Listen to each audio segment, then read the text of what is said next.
Information के बिना सही गाइडेंस के बच्चे जो है ना वो बहुत ज़्यादा दिग्भ्रमित हो रहे हैं। और इसीलिए इस मॉड्यूल में दी गई एक्टिविटीज़ के माध्यम से हम उन बच्चों को सही गाइड करें, उनकी काउंसलिंग करें और उनको सही दिशा हम देने का प्रयास करें। इस मॉड्यूल का उद्देश्य है हमारे देश की कुल पॉपुलेशन का लगभग के 22% जो है वो इस स्टेज में, इस ग्रुप में आते हैं, जिसको हम कहते हैं कि लगभग के 10 से 19 साल के बच्चे जो हैं वो हमारे पास है और आप में से ज़्यादातर इसी एज ग्रुप को डील कर रहे हैं। तो इस प्रोग्राम का उद्देश्य यही है कि हम बच्चों को एक ह्यूमन रिसोर्स बनाएं, हम उनको एक भीड़ का हिस्सा ना बनने दें, वो हमारे देश के लिए एक एसेट बने, है ना, एक जो है ना हमारे देश की इकोनॉमिक ग्रोथ में जो है वो सहयोग कर पाए। और उसके लिए ज़रूरी है कि बच्चों के अंदर ज़्यादा से ज़्यादा स्किल्स का डेवलपमेंट हो, बच्चे जो है ना संस्कृति से जुड़ाव उनका रहे, वो सभ्य हो, संस्कारी हो, तभी हम ये कह सकते हैं कि हमारा समाज जो है ना वो एक सभ्य सुसंस्कृत समाज बन सकता है। तो आपसे यही एक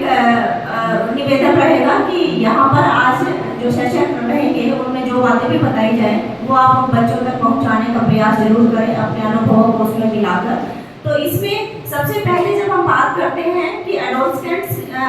की जो एज ग्रुप होती है वो क्या होती है, वो लगभग के 10 से 19 साल मानी जाती है। आजकल खान पान ऐसा है कि चीज़ें जो है ना वो आगे भी हो रही है, लेकिन वो 1-2 साल के आगे पीछे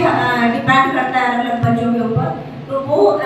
एज जो है ना वो ऐसी होती है कि सबसे ज़्यादा हम कह सकते हैं कि प्रोडक्टिव एज है। अगर बच्चे को सही रास्ता अगर मिल जाए, सही उसको गाइडेंस अगर मिल जाए तो बच्चा जो है वो बहुत अच्छा भी कर सकता है। लेकिन साथ ही यही एज ऐसी होती है जो बहुत ज़्यादा वल्नरेबल भी होती है ना, बच्चों के अंदर भटकाव जो है वो इसी एज में ज़्यादा होता है। बच्चे जो है पीयर ग्रुप प्रेशर बहुत ज़्यादा मानते हैं, मीडिया के इन्फ्लुएंस में बहुत ज़्यादा आ जाते हैं, चारों तरफ जो एड्स वगैरह एडवर्टीजमेंट हो रही है तो उससे बच्चे इतने ज़्यादा प्रभावित हो जाते हैं कि वो सारे एक ऐसा चमक धमक वाला जीवन जीने के लिए बच्चों को लगता है कि हम कहीं से भी, अगर उनके पास रिसोर्सेज नहीं भी है तो भी उन्हें लगता है कि हम ऐसा ही जीवन जिए, और इसलिए बच्चे जो है वो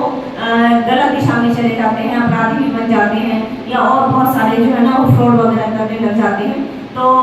इस मॉड्यूल में जो सेशन जो है वो 3 सेशन रहेंगे।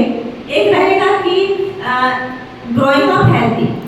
कि बच्चे को न्यूट्रिशियस फूड के बारे में बताएं, उनको सही हैबिट्स के बारे में बताएं, उनको योगा मेडिटेशन के बारे में बताया जाए। दूसरा जो होगा ये STI और RTI के ऊपर होगा कि रिप्रोडक्टिव ट्रांसमिटेड डिजीज है उनके बारे में, इन्फेक्शंस और सेक्सुअली ट्रांसमिटेड जो इन्फेक्शंस होते हैं उनके बारे में बच्चों को अवेयर करें। और तीसरा जो हमारा जो सेशन रहेगा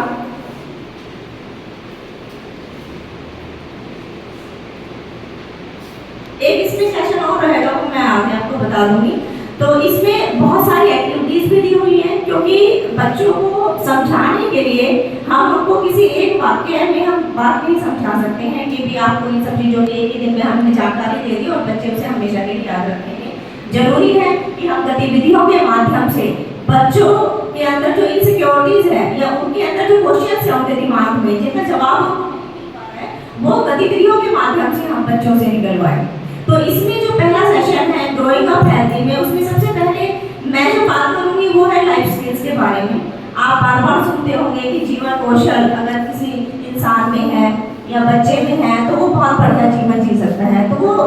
जीवन कौशल एक्चुअल में होते क्या हैं, और हमारे एडोलसेंट्स में हाई रिस्क बिहेवियर्स होते हैं, है ना, जिनकी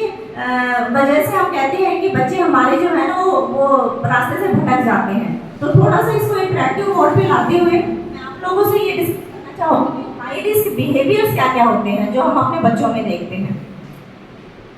बताइए। फॉर एग्जाम्पल मैं बता सकती हूँ कि इम्पैक्ट ऑफ मीडिया है, नेगेटिव इम्पैक्ट मीडिया का है।